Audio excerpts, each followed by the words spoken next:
लेकिन किन बातों के लिए टाइम? ज्ञान रत्न लेने के लिए। जिनके पास टाइम, वो सबसे बड़े धनवान हैं।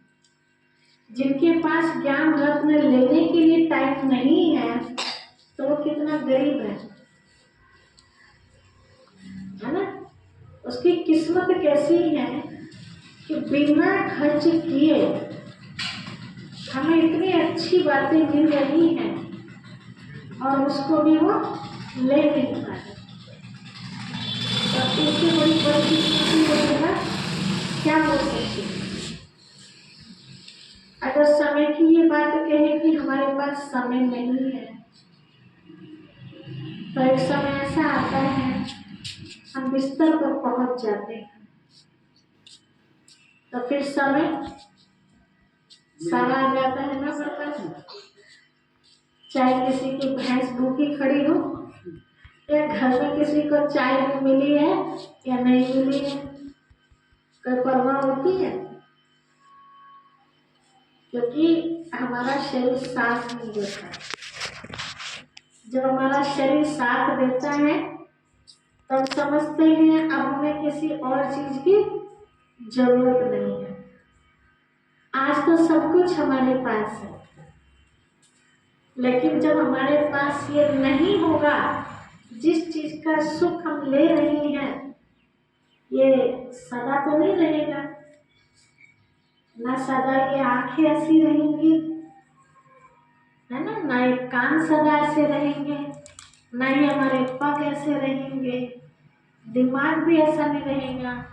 उस समय फिर हम कहें कि चलो अब फुर्सत है, अब चलो भगवान की बातें सुनने के लिए, तो आएगा समझ में उस समय कुछ भी नहीं आएगा।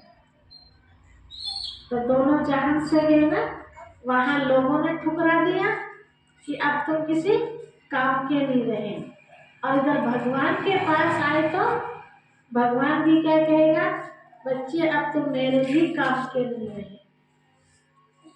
तो क्या स्थिति होगी उस समय हमारी? आज भगवान हमारी ये समस्याओं को खत्म करने के लिए अपने बच्चों को हमारे पास भेज रहा है।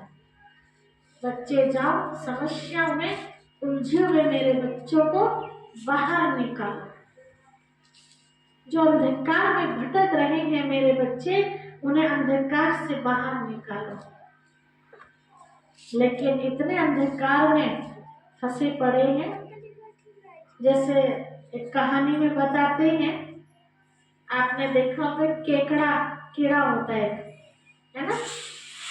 वो एक बाल्टी में जब इकट्ठे हो जाते हैं ना बहुत सारे, है ना, तो एक ऊपर निकलता है तो दूसरा क्या करता है, उसे पकड़ के नीचे खींच लेता है, फिर दूसरा कोई उभरने की कोशिश करा उसे भी, मतलब कोई भी बाहर उससे निकल नहीं पाता। सब एक दूसरे की टांग पकड़ पकड़ के वहीं खींचते रहते हैं और एक दूसरे के ऊपर लट पलट। तो आज की दुनिया की क्या हालत हो गई है? यही तो हो गई है। अगर कोई प्रकाश की तरफ जा रहा है ना, ज्ञान अपने लेने जा रहा है, उसे पता है कि यहाँ से मेरे जीवन का उत्थान होना है, यहाँ से मेरे तकदीर की लकीर खींचने वाली है। तो जिनकी तकदीर कहेंगे कि नहीं है, तो वो क्या करते हैं, फिर उनकी भी सांस पकड़ के भी, कहाँ जा रहे हो, किसके चक्कर में पड़ गए हो, कहाँ आया भगवान, किसने देखा है क्या? अनेक तरह की बातें हैं। तुम कब से भगत जी बन गए भाई, तुम कब से पंडित करने लगे, इस तरह की बातें। लेकिन जो महारथी होता है, बलशाली होता है, उसकी कोई कितने भी टांग पकड़ के खींचे वो निकल जाता है। तो क्या बनना पसंद है? महारथी बनना पसंद है या कोई हमारी टांग खींचे तो वहीं के वहीं बैठना पसंद है?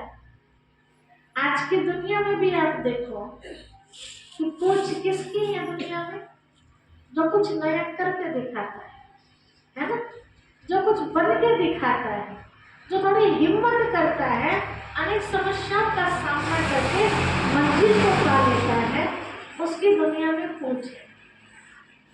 और बाकी लोगों की कोई पूछ नहीं। तो हमें अपने आप को चेक करना है कि हमें क्या बनना है। आज भगवान हमारे लिए आया, क्या पड़ी थी उसे संसार में आने की, लेकिन वो दया का सागर है, तो रह भी तो नहीं सकता ना अपने बच्चों के बिना। जैसे आप हो, आपके बच्चे भले आपकी बात नहीं सुनते, आपको पता है मैं समझाऊंगी ये समझने वाला नहीं है, लेकिन जब जब आप उसे उल्टा काम करते हुए देखेंगे तो आप बिना टोके रह सकते हैं? नहीं रह सकते ना। और आपको ये भी पता है कि मेरी बात सुनेगा नहीं है। कई बार अपमान भी कर देते हैं बच्चे कि ठीक है अपना लेक्चर अपने पास रखो, इतना भी कह देते हैं कई बच्चे, लेकिन फिर भी क्या हम अपना लेक्चर बंद कर देते हैं? उस समय चुप हो जाएंगे, 2 दिन बाद फिर कहेंगे हाँ ऐसे भी आप चुप बैठे हो, लेकिन बैठ सकते हैं क्यों चुप हो? नहीं बैठ सकते। क्यों? क्योंकि प्यार है हमें उनसे। उनकी आंखों पर इस समय पट्टी बंधी हुई है, शैतान ने बुद्धि भ्रष्ट की हुई है, तो बेचारे अपने होश में नहीं है। लेकिन आपको तो होश है ना, इसीलिए आप बार बार उन्हें टोकते रहते हैं, बेटा ऐसा मत कर। आपको भविष्य दिखाई दे रहा है कि ये जो काम कर रहा है मेरा बच्चा, कल को कितना भारी नुकसान होगा, इसकी लाइफ खराब हो जाएगी, लेकिन बच्चे को होश नहीं। तो हम तो एक जन्म के माता पिता हैं, हमें इतना लगाव है अपने बच्चों से कि गलत संगत में अपने बच्चों को हम नहीं देख सकते, है ना। किसी कर्म का परिणाम खराब होने के लिए निकले वो हम बर्दाश्त नहीं कर सकते। हम तो एक जन्म के उनके संबंधी हैं, और वो पिता तो हमारा जन्म जन्म का संबंधी, जन्म जन्म का बाप है। तो वो भला फिर हमें बिना टोके कैसे रह सकता है? नहीं रह सकता ना। लेकिन एक टाइम ऐसा आता है कि जब माता पिता बहुत समझाते, बच्चा नहीं समझता है, तो फिर किनारा भी कर लेते, है ना, या अपनी प्रॉपर्टी से बेदखल कर देते, क्योंकि पता है कि मैं इसे दूंगा तो ये इसको भी खत्म कर दे, तो अलग हो जाता है ना। तो ऐसे ही वो पिता भी इस समय बच्चों को समझा रहा है, मीठे बच्चे प्यारे बच्चे कहते समझा रहे। आज हम कह रहे हैं उनसे कि हमारे पास टाइम नहीं है तुम्हारी बातें सुनने के लिए, जबकि इस बात को हम अच्छी तरह जानते हैं कि वो पिता सदगति दाता है, तो बातें भी हमें कैसे सुनाएगा? वो सदगति की ही सुनाएगा ना, या दुर्गति की सुनाएगा? सदगति की सुनाएगा। हमारी सदगति की बातें वो सुनाते, हमारे पास टाइम नहीं है।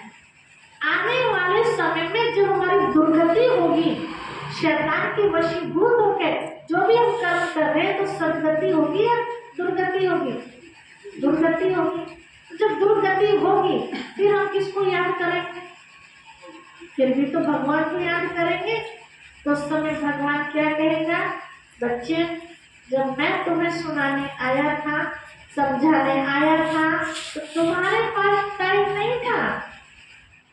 आज तुम्हारी ये दुख की बातें सुनने के लिए मेरे पास टाइम नहीं है।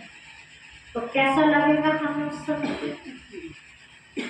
इमर्ज करके देखो वो सीन कि हमें जरूरत है भगवान की, और उस समय वो हाथ हिला देखा, बच्चा कल तेरे पास टाइम नहीं था मेरी बात सुनने का, आज मेरे पास टाइम नहीं है तेरे दुखड़े सुनने का। मेरे पास उन बच्चों के दुखड़े सुनने का टाइम है जिन्होंने मेरी बात को सुना था, समझा था और अपने जीवन के अंदर परिवर्तन लाया था।